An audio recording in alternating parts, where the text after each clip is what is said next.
Okay guys, this is a story time about to take you on a motherfucking ride.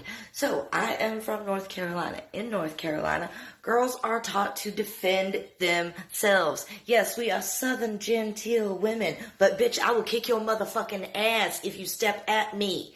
So, we moved to Florida. We're living in Florida. Everything is great. I'm chilling on my back patio one day smoking my little cigarette. All of a sudden, there is an unidentified man in my backyard. In my bushes, y'all. Like, down in my bushes. Like, digging around in my bushes. And I am like, oh, bitch, you ain't murdering and raping me today. So I go and I run and grab a big-ass giant butcher knife. I jump out there. I come around the side of the house with the knife, just like this. And I say, who the fuck are you, buddy? He's like, oh, bitch, no. He's like, I'm with the cable company. I'm with the cable company. Now, in Florida, cable companies don't drive a cable truck, and they don't have a uniform. They just be normal people, y'all. As previously stated, cable people look just like normal people. So I was like, I don't believe you. And he's like, come with me to my truck, and I'll show you my badge. And I was like, oh, you just want to rape and kidnap me? And he's like, no, really, just come with me to my truck. So he, like, tiptoes slowly to the truck, and I'm like, with the knife, I'm gonna shank you. Like, at no point am I putting that knife down until I know I'm safe. So we get to his truck, and yes, he did work for the cable company, and he had a badge, and I felt really bad at that point. But he gets on the CB, and he's like, we have a problem, Carl. What's the matter, Steve? There's a lady holding me hostage here. Steve, did you have on your badge? No. Steve, that's why we have the badges? I'm sorry, Carl. So at that point, I was like, dude, I'm really sorry. I wasn't trying to scare you, but, like, I'm also not going to be a victim. And he was like, no, I totally understand. You did the right thing. I should have had on my badge. So about 3 weeks later, I'm back in my back patio smoking a cigarette. He comes in my yard. He's got his badge up. He's like, I've got my badge. I've got my badge. I just want to give a shout out to Shauna Burns for giving those amazing debt pro tips. I have been dealing with lifelong medical debt, and I have been getting a lot of that debt off of my name because of all your pro tips. So thank you so much. I'm like so elated and excited that like I'm doing this, like you have no clue like how much of an impact this has been on like my life. Like this is a big deal. This video is for Baby Yoda. No, I'm Baby Yoda. Best name ever, by the way.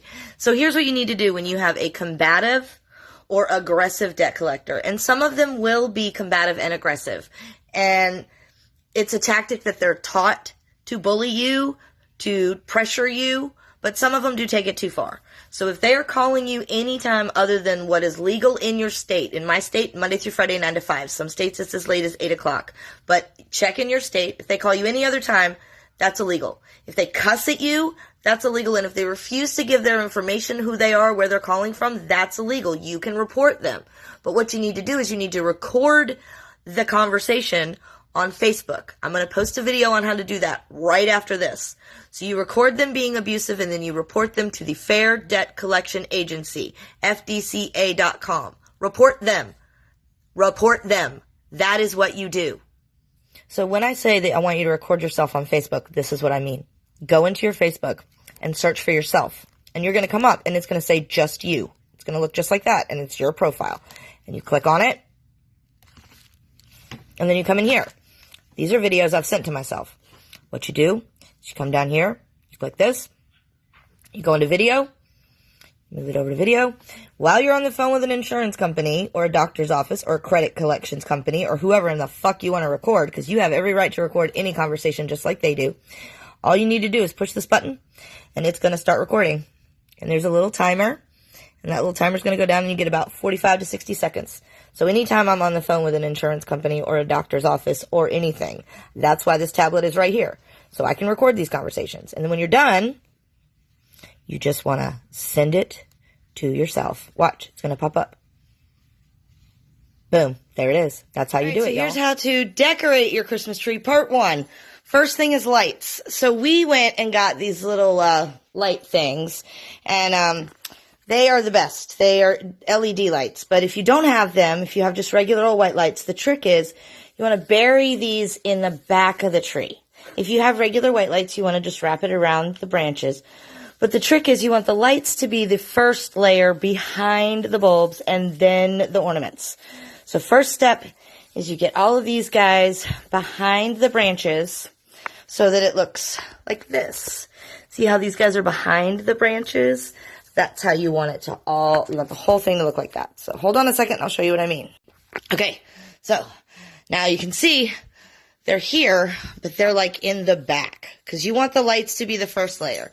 And then the next thing you want to do is you want to hang any bulb ornaments that you have. These are bulb ornaments. So here's how to decorate your tree, step 2. So now you've got your lights hidden in the back and you want to hang up your bulbs. Now, if you'll notice, there are no bulbs under 2 feet because I have cats. If you have cats or ferrets or anything, don't do that because they're going to get up there, they're going to knock them off their glass and they'll break. So you want to spread them out evenly, sparsely. You want to spread them out all around the side of the tree. You don't necessarily need to put any like in the very back, but you definitely want it to be evenly placed. And I want to share this with you. This bulb right here, this bulb dates back all the way to the 1920s, and it was my great-great-grandmother's. And this one too, this cloudy one, it's also from the 1920s. So I always put those in a special place. And if you're in the South, you will have red bows on your Christmas tree as well. It's just a tradition that you do. And you just want to sparsely spread them out. Most of these ornaments, actually, if you look at them, they're really, I made them. So they're not the best looking, but that doesn't matter. Hey guys, so anybody that I have adopted, anybody that's like, please be my mom or be my sister, I have a saying where I say, okay, that we don't wear pink on Wednesdays, but what we do is we do good deeds on Fridays. So I want you to go out there, if you're in my flock, if I'm your mom, go out today and find a good deed to do. And I'm about to tell you about one of the ones that I did today. So we went to Dollar General today, and I got all the stuff for Trauma Time. And while I was there, I noticed that a bunch of their toys are half off. Look, I'm going to show you. All right, this company, this blue box, this company, this box was $10, but it's half off. If it has a yellow star, which you can't see it, but it's there, trust me. All of those toys are half off. So I went from Dollar General to Walmart, and anybody that I saw that I was like, I see you, girl, I see you struggling, I was like, hey, I want to let you know they got toys 50% off at Dollar General. All right, everybody. Once you get your ornaments all hung, you got your bulbs and your bows and your lights in the back, and then everything's done, you hang up your stockings, get your star going, then you move it back into the corner, not too far, but far enough, and then there you go. That is how you decorate a tree. Now, about every 3 to 5 days, you're going to want to put water in the bottom of that, and you are going to need to vacuum occasionally because the pine needles will shed. And that's about all you need to know, guys. Hope that helped. Also, I want to show you this bell was also my great-grandma's, and it dates all the way back to the 1920s as well. So it's also in a very prominent place, close to the other one. There you go, guys. Merry Christmas! Guys, so I just want to show you really quick all of our holiday decorations that we have. There's our Chewbacca, and we have a little mini Christmas tree and a deer up there. That's Haley's. And then we have just miscellaneous Christmas decorations. There's a bunch in the kitchen too. There's the tree in the corner, so you can see it from the window. And then there's all of our stockings. And there's the garland. So there we are. This is about as in the spirit as we're going to get up in this place. Oh, I'll show you the outside too. Alright, so you got the red bow in the mailbox. Classic Southern tradition. Then we have Olaf with snow. And more snow. Because, you know, that's how we roll here in the Burns household. We love Olaf. Some people are worth melting for. So here's a quick what the kitchen looks like. So here's our table, all made up with our Christmas. And Christmas Day, you put this tablecloth on. And then we have our Advent Lego Harry Potter. We do an Advent every year. Last year it was Star Wars Lego. And there's my cow, because I love cows. Cows are my thing. There's our little snowman. There's our little Christmas decorations. And there's just a few things, you know, here and there. Nothing like crazy or anything, but just wanted to share with y'all what the rest of the house looks like for Christmas.